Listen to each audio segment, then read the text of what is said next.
So the title of this video is very telling about what sort of mentality there is behind the arguments we're going to hear. Steven Crowder is pissed that poors get to eat. So the mentality behind this argument is pretty straightforward. If the government doesn't do something, then it just doesn't happen any other way. It's a very binary way of thinking. If the government doesn't forcibly steal half my income so that perfectly able-bodied people can buy junk food instead of working, then that means poor people just don't get to eat. I'm sure it's completely possible that we could come up with some kind of voluntary system to make sure that poor people can afford their groceries. But anyways, let's get into the video. All right, guys, we have here one of our favorite right-wing lunatics, Steven Crowder.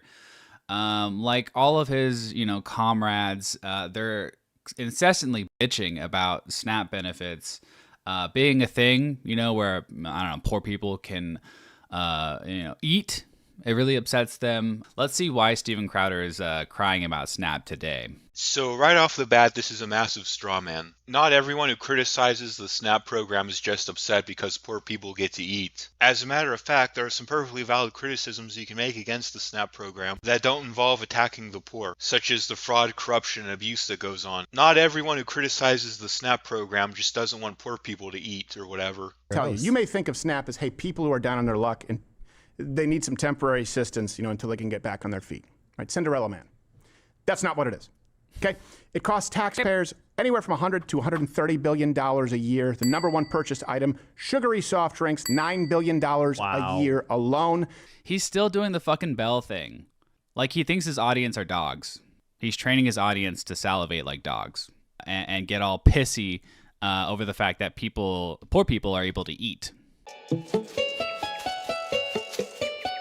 Mr. Strawman, give me a break. Wow, what a blatant straw man. At no point did Steven Crowder ever say he was against poor people being able to eat. Crowder even said he was in favor of certain people receiving food stamps. Crowder was rather voicing concerns over the system being abused. For example, he raised the concern over people buying sugary sodas, for example, instead of nutritional foods. That's 3 times what we give to Israel as foreign aid, which we should also cut. And SNAP recipients spend twice the amount per grocery trip than non-SNAP recipients. Yeah, okay. So I hear this a lot, right? Oh, SNAP recipients spend twice as much as non-SNAP recipients. Now, I Googled that because I am an expert researcher, okay? And the only source I could find who was making that claim was Steven Crowder himself. So I decided to do some research of my own. The following data comes from an article on the website called Supermarket News. It turns out Crowder was correct that SNAP recipients tend to spend more on average than non-SNAP recipients. However, he gets some of the specific data wrong. SNAP recipients don't spend twice as much as non-SNAP recipients, but rather 32% more on average. SNAP recipients also tend to make more frequent trips to the store as well. Now, it is true that households that receive SNAP benefits do spend more money on food. Duh. Yes, when the government hands out free money, people are going to spend it, obviously. The issue is how much are people on SNAP spending versus those who aren't on SNAP, and more importantly, how is it morally justified that people who receive stolen money are living a better lifestyle than those who are being stolen from? But the stark contrast is with non-SNAP households that are in the same quartile of income, right? So of course, if you're in the lowest income quartile and you receive SNAP benefits, yeah, you're going to spend more on food than people who don't get SNAP benefits. That's just obvious. It also misses the point. Of course, people within the same income quartile are going to spend more money if they receive SNAP, that's obvious. But that's not the argument that Crowder is making. You see, Crowder is arguing that people who receive SNAP actually spend more money and therefore have a higher standard of living than those who actually work to earn their income. The issue is one of people who work versus people who don't work, not necessarily one of income quartile. This idea that SNAP recipients are spending twice as much as the average worker, which is what he claims in one of his his references. And the problem is Stephen doesn't define what the average worker is. What does that even mean? So I can't speak on behalf of Crowder, but I imagine what he has in mind is the average worker. Your average blue-collar 9-to-5 employee. A lot of these working class people are poorer and struggling to get by, especially with everything being so expensive these days. All the more reason that it's unfair that you think people should be forced to hand over a portion of their income so that other people can buy potato chips and ice cream. Right? Now, if we're thinking about, the middle class, and let's say you have a two-parent household with 2 kids, and each parent makes $50,000 a year, $100,000, total. I highly doubt that SNAP recipients are spending more on food than that family. If there's evidence to suggest that, then I admit that I'm wrong, but I haven't seen it. Okay, if you guys know of anything, Admittedly, hard data on this is hard to come by, but you can talk to people who work at grocery stores and they'll tell you that people who receive SNAP are usually spending their money on higher end stuff compared with people who actually work to earn their income. People will even do stuff like sell their SNAP benefits so that they can buy cigarettes and alcohol. And they'll do it without giving a shit because it's such an easy to abuse system. let me know in the comments. Also, people on SNAP are more obese compared to other low-income Americans who choose not to use SNAP. 60% of the recipients are able-bodied and over. Again, there's nothing on this slide that suggests a causal relationship between receiving SNAP and being obese. The causal connection is pretty obvious. If the government's handing out free money for people to buy junk food with, people are going to buy junk food with it. It's just that obesity as a whole has trended upwards since the 70s, as it does say on this slide. Be that as it may, the rate of increase in obesity is still higher for SNAP recipients. But other than that, there's no proof here that SNAP increases obesity. I think a more obvious source of that is the fact that we are more sedentary than we were in the 1970s, and the quality of our food has taken a tremendous dive since then. And companies have deliberately designed food to be more addictive, and obviously these foods are not nutritious, but it's a function of capitalism, not SNAP. Nobody's necessarily arguing that SNAP is solely responsible for the increase in obesity rates. Obviously, obesity has been on the rise for a whole multitude of different factors, yes. The point still remains, however, that when you give people free money to buy junk food, they're going to buy junk food with it, especially if they don't have to work for it. SNAP is not the problem, okay? It's the food supply itself. But we can't have a problem with the free market, right? Because the free market knows all. The free market is benevolent. We can't criticize it. Oh, but also, I'm sick and tired of all these shitty foods that are everywhere. But my worldview doesn't allow me to actually do anything about it. That goes against all of these people's worldview. That is government overreach. But when they do it, when their side does it, it's good. These guys live in, a perpetual state of cognitive dissonance, and it's hilarious. So this guy goes off on this whole tangent about how the free market is apparently to blame for obesity or whatever. I don't see what that has to do with the whole debate over SNAP, but for a moment let's talk about it. You see, the free market is all about choices. There are some healthy foods out there and there's some not so healthy foods out there, and you get to pick which one you want to eat. Nobody points a gun to your head and says, you have to buy this or you have to buy that. It's a voluntary system. Over about a third of SNAP recipients have been receiving benefits for more than 2 years. We don't know how long after that in some of these studies, but at least 2 years. And okay, so that means the other 2/3, because I'm really good at math, are on SNAP for less than 2 years. An overwhelming majority of people are on SNAP for less than 2 years. So it does fulfill this, idea of, oh, it's only temporary, just to help people get off their, get back on their feet or whatever. But that other 1/3 of people are probably disabled, right? Or they're caretakers. There's probably a very good reason that this 1/3 of SNAP recipients stay on the program for more than 2 years. But Steven Crowder just wants to take their food away. Because according to him, it has to be temporary, even though there are people who don't really have temporary situations. But fuck those people. Let's just take their food away. So this is a common point brought up by left-wing socialists. What about people who are unable to work and earn their own income? Surely they should be entitled to free stuff, right? The problem here is that when people are entitled to free stuff because they can't work, what you tend to find is people stretch the definition of unable to work. 60% of SNAP recipients are able-bodied. And for those who are unable to leave their home because of a disability or whatever, there are work-from-home options in the internet age. Assuming, however, that there are some people out there who, for whatever reason, just can't work, well, that does pose a bit of a moral and philosophical dilemma. I'd like to think that we'd be able to support these people voluntarily without having to resort to violence. If you're so concerned about poor people being able to afford their groceries, then I say take action. You can always donate to or volunteer at a soup kitchen or a food pantry, for example. Just go on Google, look up local food pantries, and volunteer. It's that simple. Yeah. But I'm a Christian.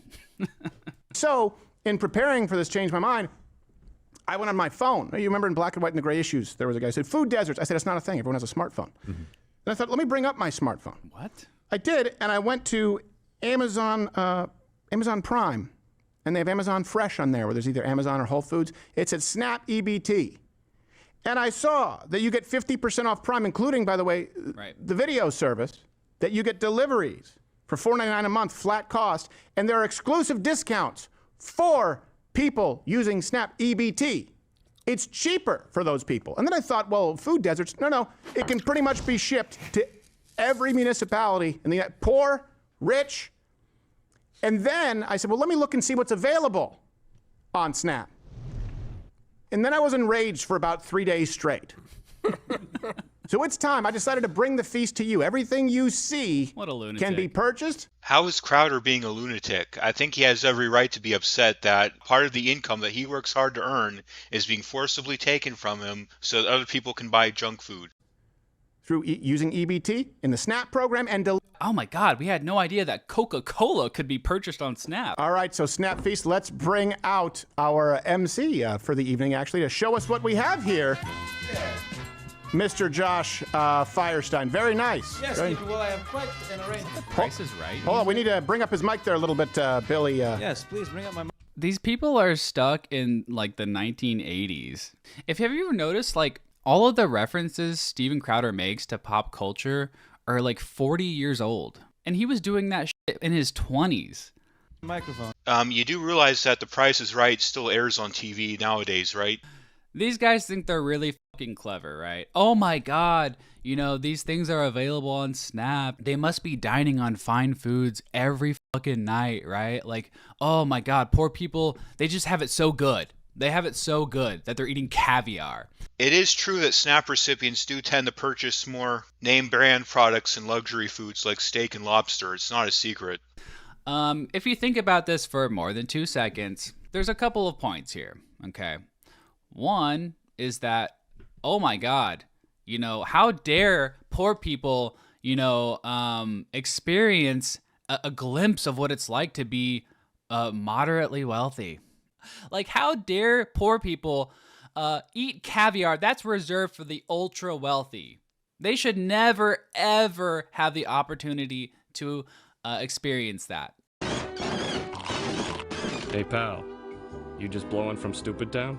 So by this logic, poor people should be entitled to all kinds of shit. Mansions, limousines, private jets, private yachts. Like, why shouldn't poor people be entitled to caviar? Because they can't afford it, that's why. And nobody's saying that poor people never ever in their entire lives should be able to have caviar. Just that if they're going to have caviar, they should buy it with their own money and not steal it from the people who actually produce. If you want to experience more of the luxury things in life, then just work harder and earn more money. It's that simple. Sometimes if you can't afford something, you just don't get to have it. Sorry, but that's life. This guy thinks like some kind of entitled millennial whose parents buy his way through college or some shit. Okay, that's point number one. Point number two. The average SNAP benefits is $187 per person per month. And how much was that caviar? It was like $70, right? Are you really going to blow through almost a third of your SNAP budget on a 2-ounce package of caviar on a regular basis, a semi-regular basis? No, obviously not. So here's the problem. When you hand people free money, they're less likely to manage it responsibly than if they actually earned it. So it wouldn't shock me at all if there were people on SNAP who felt entitled to that caviar even though they couldn't really afford it. Right? Now, if they do this once a year, twice a year, who gives a fuck? A majority of their SNAP benefits are going towards normal foods. And if these people want to eat caviar once a year, because their kid graduated high school or some other occasion to celebrate, who cares? Who cares? If that bothers you, you're a fucking lunatic. Who cares if people use their SNAP money to buy caviar? Well, I care. And the reason I care and the reason I feel justified in caring is because, well, you're using my money. If you think it's so dang important that poor people get to have caviar, then by all means, take some of your own money, buy some caviar, and donate it to your local soup kitchen or whatever. Like a cracker, but fancy. And you can just keep we don't need to bring up the overlays because we have it here. Yes. And here we have, if you'll look down here, we have a Chilean sea bass. Chilean sea bass That's delivered. right. Yeah, it's priced at a measly $37.99 a pound. Right. They're so stupid. They think, oh my God, if these things are available to buy, they must be buying it on the regular with zero proof. Zero proof. Again, all you have to do is talk to anyone who works at a grocery store. They'll tell you from experience that people who receive SNAP benefits tend to buy more luxury items. Hey, guess what? You can buy a Ferrari with money, right? But that doesn't mean everyone's going out and buying a Ferrari. Just because it's available to purchase, and you might make $200,000 a year, or you might have $200,000 in the bank. That doesn't mean you're going to go out and buy a Ferrari, you dumb fuck. So the problem with this analogy is that when money is in a more fungible form, it's usually not stolen. Usually. Sometimes it is, but usually it's not. So when somebody makes a purchase using more fungible forms of money, they and they alone bear all the financial burden of that decision. SNAP money is inherently stolen. It's based on taxation, which is a form of theft. Therefore, SNAP has this sort of moral dilemma with it that more fungible forms of money don't. Like, this is so brain dead. But Steven Crowder and his minions think they're so fucking smart, they're so clever, that they discovered something that nobody knew about. Oh, poor people could buy caviar and Chilean sea bass, even though they provide no evidence as to the frequency that they're buying these products. Just the mere availability of them it implants the idea to this moronic audience that, oh, they must be dining on lobster all the fucking time. But they don't. Again, because the money is stolen, this poses a moral dilemma. Because people are paying into this system against their will, the mere availability of luxury items on SNAP poses a moral dilemma, regardless of how frequently these luxury items are actually purchased. They don't. Okay, so I watched the rest of this video, which was another 15 minutes. And it was literally just going through all of the things that you can buy on SNAP, as if people are purchasing these luxurious items on the regular, which they're not. They're not. How would you know that? You, by your own admission, said that there isn't a whole lot of data out there regarding how frequently luxury items are purchased using SNAP, so how would you know this? Have you worked at a grocery store before? Have you talked to anyone who works at a grocery store? But Steven Crowder wants you to believe they are so that you just hate poor people. I don't hate poor people. I hate having a gun pointed at me so that half my income goes to other people buying potato chips and ice cream. The point needs reiterated, but I don't have a problem with voluntary soup kitchens or food pantries or things like that. Just because I don't want to point a gun at someone and take their income by force doesn't necessarily mean that I don't want to support the poor. Essentially. Rather than the corporations, the businesses, the capitalists that don't pay you enough to live a life of dignity, right? To live a life where you don't have to rely on the government to the degree that you do now. But Steven Crowder doesn't want that. Also, he doesn't want a minimum wage. The minimum wage actually screws over the poor a lot more than it benefits them, primarily because the minimum wage often gets rid of unskilled entry-level jobs which the poor tend to rely on. If you really want to help the poor and create more jobs, then let's get rid of all these regulations that make it such a pain in the ass to hire people. He doesn't want a living wage. He doesn't want universal social programs that apply to you regardless of your income or wealth level. So I should be forcibly robbed so that people who are perfectly able-bodied and able to work should get free stuff. Yeah, that seems completely fair. But then he gets mad when that system fails, and then those people being inevitably dependent on the government because, look at that, they don't get paid enough. You jackass. So this is more of that classic statist mentality. If the government doesn't do something, then it just doesn't happen any other way. Instead of having the government mandate a minimum wage, employees from a particular company can come together, form a union, and negotiate for better wages or benefits with the employer. That's how fucking dumb his worldview is.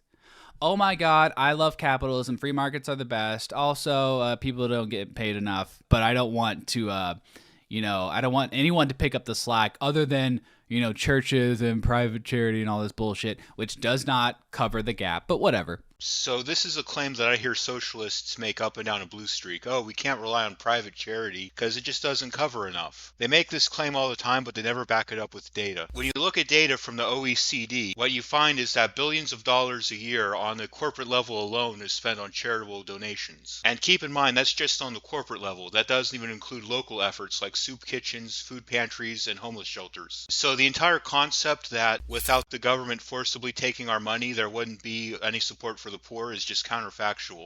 Your worldview doesn't make sense. It doesn't make sense. You can't praise the free market and then be upset about its failures and the government stepping in to patch up those holes. How are you going to blame all these failures on the free market? We don't have a free market in this country. There's taxes and regulations out the ass.